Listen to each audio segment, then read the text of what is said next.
Good morning, class. So we learned in the age of the Guptas, we learned about the sources from which we come to know about the Gupta period, the accounts of Fahin and the inscription on the Allahabad pillar. Then we learned about the two founder kings because not much is known about Shri Gupta and Ghatotkacha of the Gupta period.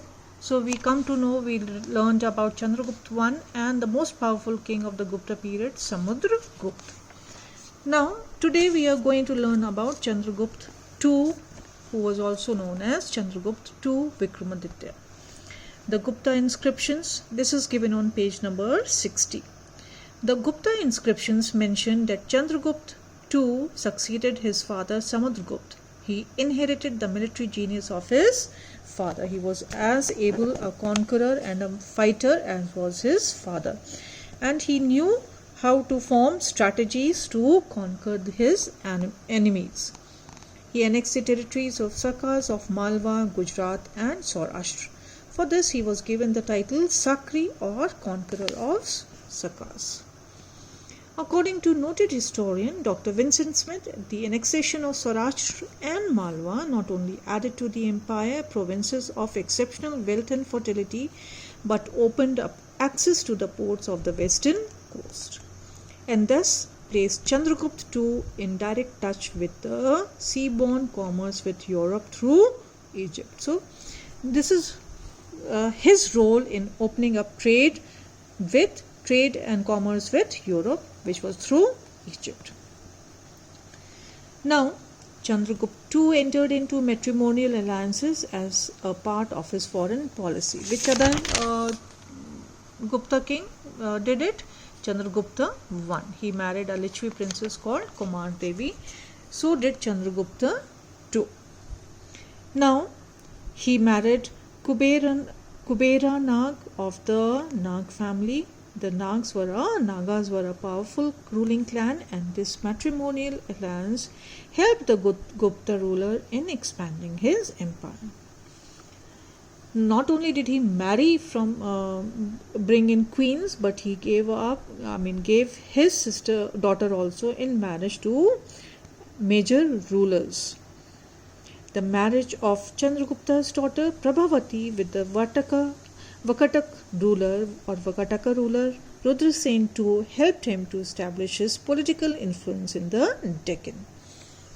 Now over here are given some coins of the Gupta period. See how intricately they are made. Now it was during the reign of Chandragupta II that the Chinese pilgrim Fahin visited India. Fahin does not mention the name of Chandragupta II. So this is quite strange that he was there for such a long time and he had given a detailed description of the life and administration during that period, but he failed to mention the king. But he gives interesting information on the life of the people and the general condition of the kingdom. Like Samudragupta, he issued a wide varieties of gold coins. The differences in design between the coins of the two rulers are significant. Chandragupta II is represented as slaying a lion on some coins with the legend Simha Vikram, whereas Samudragupta is shown as slaying a tiger. So that is the only difference, but a major difference as such. On many of his coins, Chandragupta II has the title Vikramaditya. His coat is said to have been adorned by 9 gems, including Kalidas, Varha Mihir and Amar Simha. So please, the 9 gems you need to learn and remember the names, and I hope you are underlining whatever you see underlined over here. Now he was succeeded. Who was succeeded? Chandragupta II Vikramaditya by Kumar Gupta. It was during Kumar Gupta's reign that Huns, a barbarian tribe of Central Asia, invaded India for the first time. At the time of the next attack, the crown prince Sakand Gupta had ascended the throne. So there were 2 attacks, and it was during the second attack that the crown prince Sakand Gupta gave the Huns a crushing defeat, and they did not dare attack India in the next 50 years. Now coming to Gupta administration. The period of the Gupta emperor and their successors saw the gradual disappearance of the republican form of government. So it was a monarchy. Monarchy is the form of government where the king is the whole soul in charge of the entire kingdom.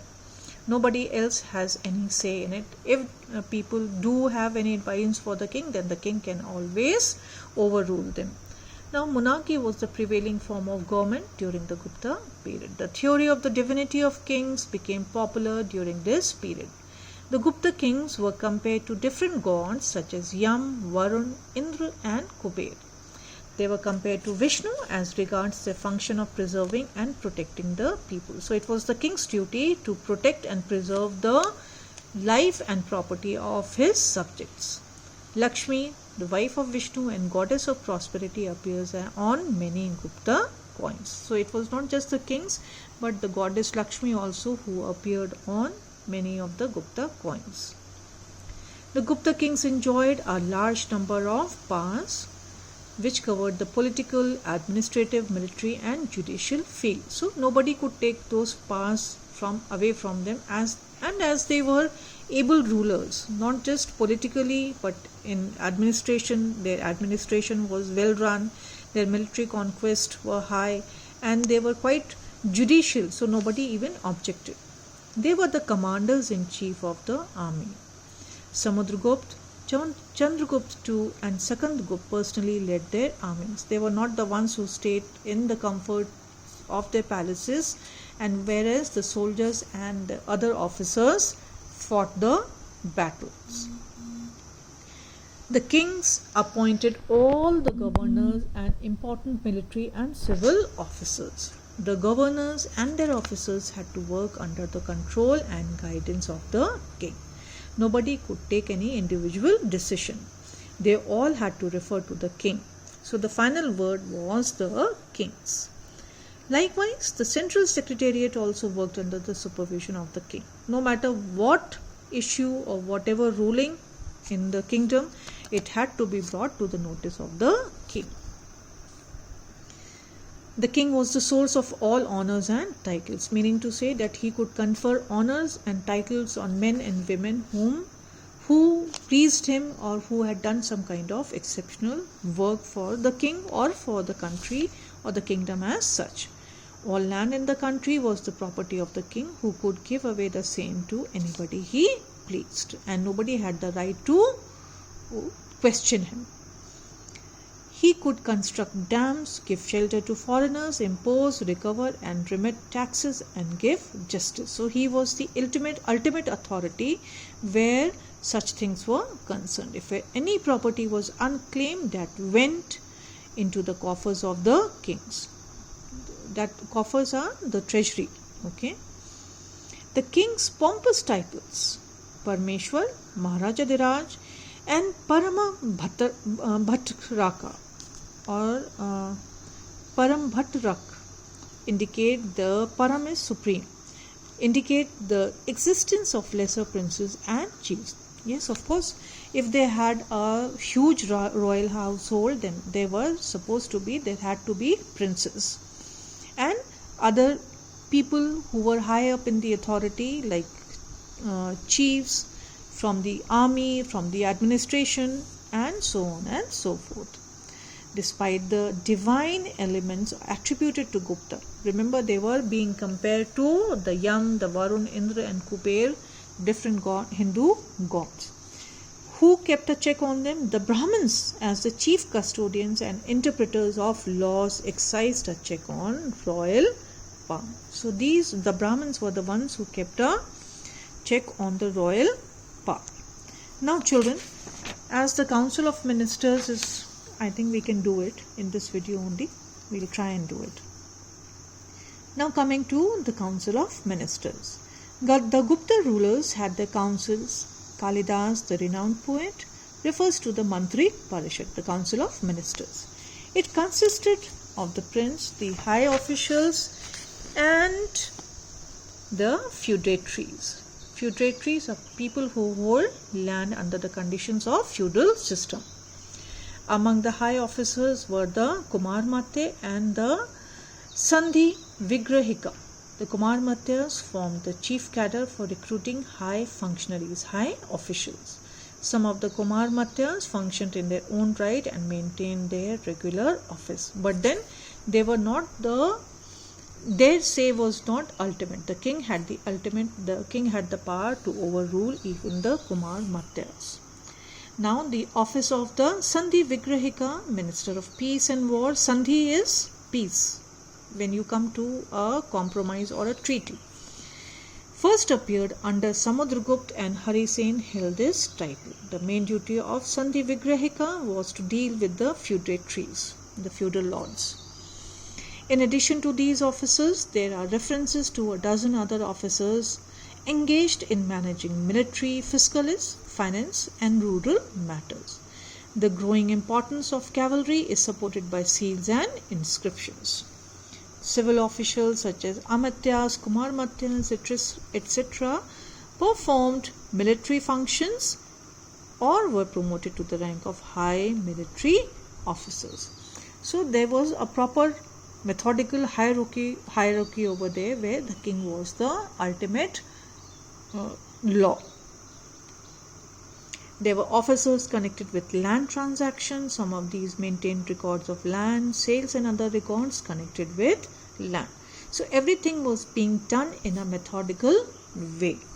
And there was no confusion of any sort prevailing in the kingdom, whether it was military, administration, the land or the fiscal matters. Revenues might have been collected mostly in kind. So as was the system those days, revenue or the taxes were collected in kind. That is, if somebody had a surplus of crops, they were paying in crops. But here it says rich peasants, rich farmers probably paid in cash. The officer connected with the collection of tolls on commodities is known as Shalukika or Shalkik. So children, political and local administration, provincial administration we will take up in the next video. This was not something very difficult. Chandragupta II Vikramaditya, the Gupta administration and the monarchy and the council of ministers. I want you to give it a thorough reading 3 or 4 times. Anything which you have not understood, please note it down and we'll discuss it when the school reopens. Till that time, stay safe, stay blessed. Thank you.